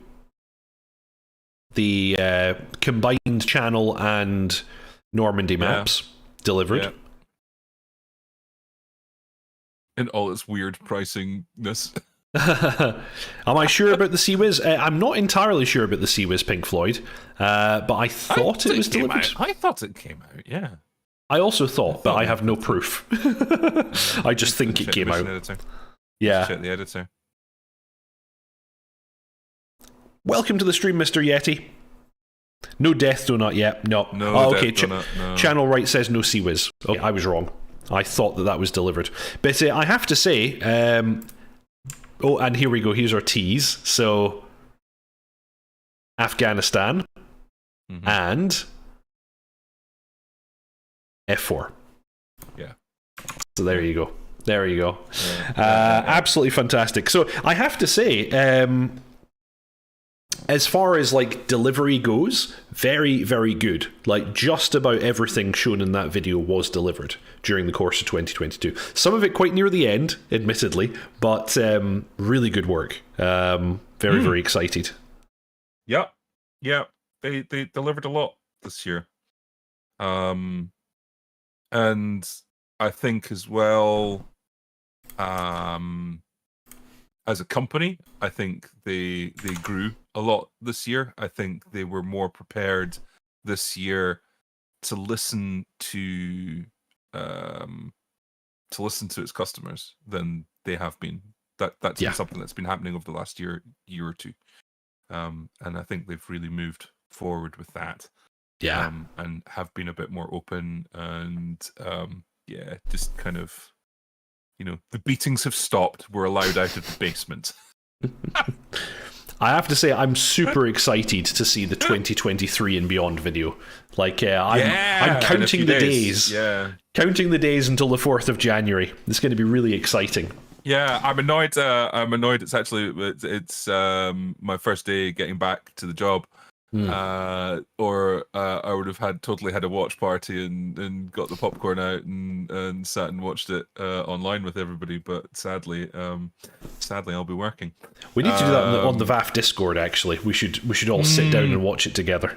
No, I know. Like, because we did it. I remember we did that with the vegan announcement and the F14 announcement, and it was a lot of fun. It was we put a group together and had a watch party for it. Yeah. Chat is saying that I'm wrong about the combined Normandy map. It's not out yet. I totally thought it was, but the thing is, I don't have either map, so I don't even know. So we're still waiting on that. Yeah, Griff Nizzle confirming it was not released yet. So, oh well, fair enough. Irish Pat, I'm really enjoying the 2.8 weather effects. Me too. They're really, really good.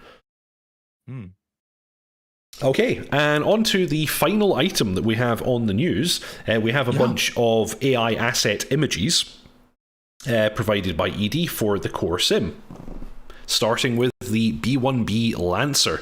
This is one that they've already shown off a number of times, but just for the end of the year, they're showing us some more images. This looks a lot further along than it was before, because before we were mostly seeing like kind of white, out-of-engine kind of rendered models. This is now very clearly in sim, and so they must be getting quite close to releasing this now, I think. Yeah.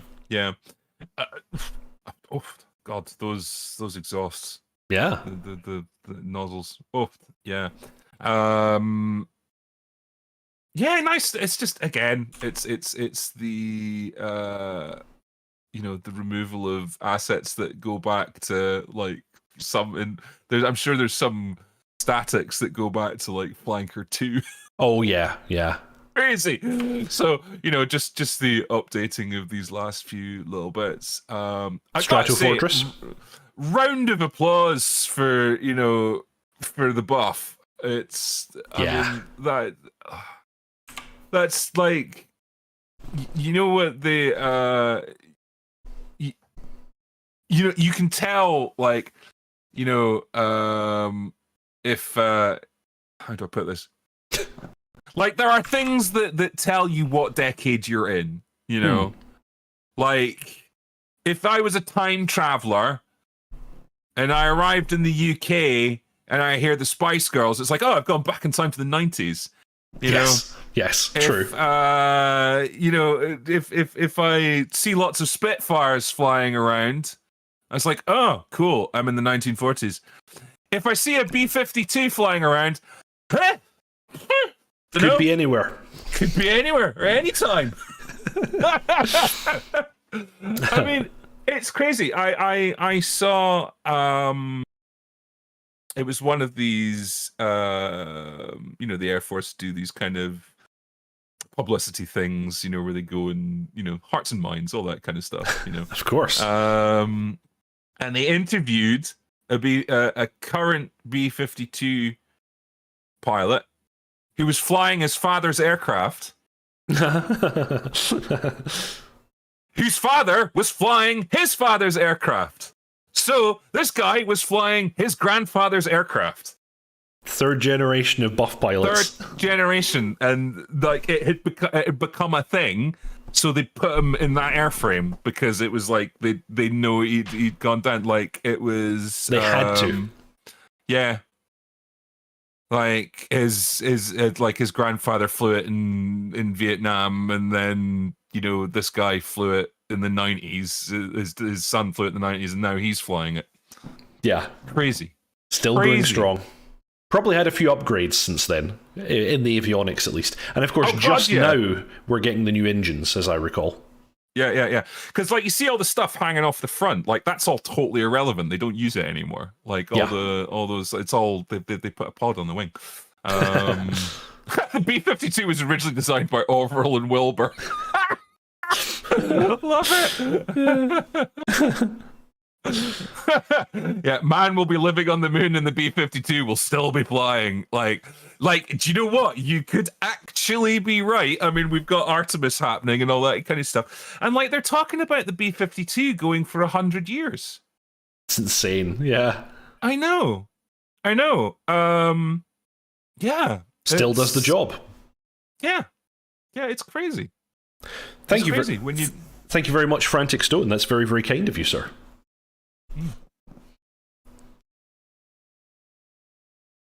Yeah, B-52's been up-engined a number of times. I thought until now it was on the original engines, but maybe I'm wrong. It's been up-engined recently. Yeah. Now, am I imagining it? But the original engines were the same engines that were in the Sabre. I but don't know. They just put 8 of them on it. Yeah, I actually don't know. I don't know where the engines came from. I'd always assumed they were like from the 707 or something, but actually they don't look like the same engines now that I look. 9-hour cast with 2,000 JDAMs. Ooh. Thank you very much, Irish Pat. Thank you. That's very kind. Walk out to flight line one day and your B-52 just falls to pieces. God. Yeah. I mean, it's crazy. I mean, it's an aircraft that like, it would be like the RAF going to war in Lancaster bombers. Yeah. Like, that's kind of, you know... It's not that much newer than the Lancaster, honestly. No, that's the thing. It's not. Like... I mean, because what did we have after the Lancaster? Was it the Shackleton? Well, the Shackleton, I don't think ever really made it much as a bomber. It then sort of got pressed into maritime reconnaissance sort of quite quickly. Okay. But yeah, like I don't think it had much of a career as a bomber. I could be wrong. But like the Lancaster was still around for like a few years after the war. It's not like the war ended and they just went, oh, we're not using the Lancaster anymore. Yeah, I mean, it's not a massive amount of time, Oh, okay. It's crazy. Sim Taylor adding some really interesting facts about the engines. That's really cool. J79 are the original bits, like on the Sabre. Yeah. Like, see, that's the.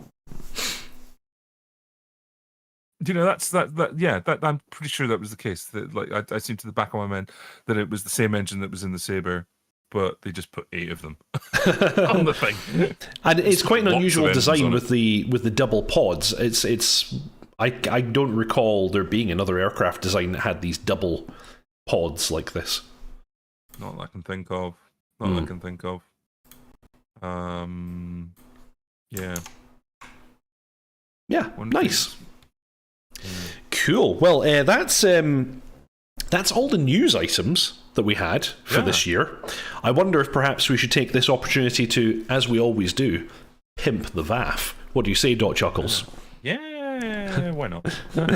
Yeah. So the VAF, the Virtual Air Force, is a virtual online squadron that was originally started by myself and this wonderful fellow over here many, many years ago. We are a kind of opt-in milsim style squadron, so you can join us as a freelancer and fly whatever aircraft you want whenever you want with no mandatory training, or alternatively you can actually join one of our numbered internal squadrons. We currently have squadrons for the F-16, the F-18, the Harrier and the A-10, and while we don't have formal squadrons for the F-14 or the Apache, we do have a number of people who fly them from time to time. We even have 1 or 2 people who fly the Jeff as well. So that's always a possibility. You'll see a link to our Discord both in chat and in the show notes below if you're watching this after the stream. And everybody is very, very welcome to join us, whether you fly with us or not. We do training sessions every Tuesday at, now let me think here, 8 p.m. UK time, and we also do missions every Thursday, also at 8 p.m. UK time. And we now also have a North American section to the squadron, which is very active, and we have people flying the F-16 and the F-18 on the North American side. So if you happen to be from that part of the world, you're now very, very welcome to come along and to fly with the people who are flying in that time zone as well. Don't they have 2 F-16 squadrons now in the North American side? I thought they had an F-16 and an F-18 squadron, but right, okay. Honestly, I need to get up to date with that. Oh, thank you very much, Neil C. That's very kind of you. Even if you don't fly in DCS, you're very welcome to join our Discord. There are people hanging out and chatting all of the time, and there are such varied channel topics as the Ukraine war and culinary stuff. Yeah, we go from war to salad. Yes, exactly. And everything in between. Yeah, it's good. So yeah, come join the Discord sometime. That'd be great. The other thing that I'm going to give a shout out to is Deep Hack's ground crew. If you'd like to support me and the channel and the kind of tutorial videos that I make, then you can press the join button below for a very low monthly fee. You can support the channel. And current members of Deep Hack's ground crew, big shout out to all of you. Frantic Stone, Mr. Yeti, Griff Nizzle, Chandro Hedgevald, GR Walker, Mangash, Channel Right, Storm Kimbari, Byron Farrow, Leo Netzel, Harish Rajan, and Pink Floyd. Thank you so much, all of you, for your continuing support. And if you don't want to do that, if you don't feel that you're able to support me in that way, please subscribe, like, and comment. If you do that, you're all right by me. Thank you very much. And normally I'm producing a new tutorial video every Saturday. It usually goes live at around about 6 p.m. UK time. Or 6:30. I actually forget now. When do I normally do these? Yes, it's 6:30. And yeah, and currently I'm doing the series on the Hornet. I've kind of put the F-14 on hold while I finish up the Hornet, and then after that, what will I do next? Who knows? Probably some more stuff on the Black Shark, because I'm really enjoying revisiting that aircraft now that it's been massively updated. But yeah, thank you so much for the support. The channel has grown so much over the last 2 and a bit years when I started doing these regular videos. You're like 6,500 now, something like that. We are currently on, something like that. 6,500. Yeah, it's a lot. It's a lot. Mr. Yeti, the VAF Discord was a great help earlier in the year as an outlet for all things Ukraine, so thank you for that. Pardon me. And thanks to the channel for keeping it growing up. Yeah. I think that helped a lot of people, because there was a lot of people who had some anxiety around it and wanted to talk about it, and there was very few outlets to talk about it. And I think largely it policed itself very well, and it remained grown up civil discourse. Round of applause to people for being sensible. So yes. Yeah. Thank you, chat, and thank you, VAF. You're both awesome. Yeah. So yeah, he's been dotChuckles. Yeah, I've been Deep It's Hack. also New Year, and it's also New Year. It's also New Year, so happy New Year to everyone. I wish you all well for next year, and I'm looking forward to getting back to things and seeing you all on a more regular basis. So yeah, that's all I wanted to say about that. 2022. It's been a tough year for so many. It's been it's not been fun. Yeah, it's not been fun. It's not always been fun, but I think if we're kind to one another, and we keep on going onwards, everything will be just fine. Here's to 2023. It looks like it's going to be an exciting year for DCS, and thank you to all of you. Yeah. So thank you very much, everybody, for watching, and fly safe. And I'll see you all next time. Ta-ta.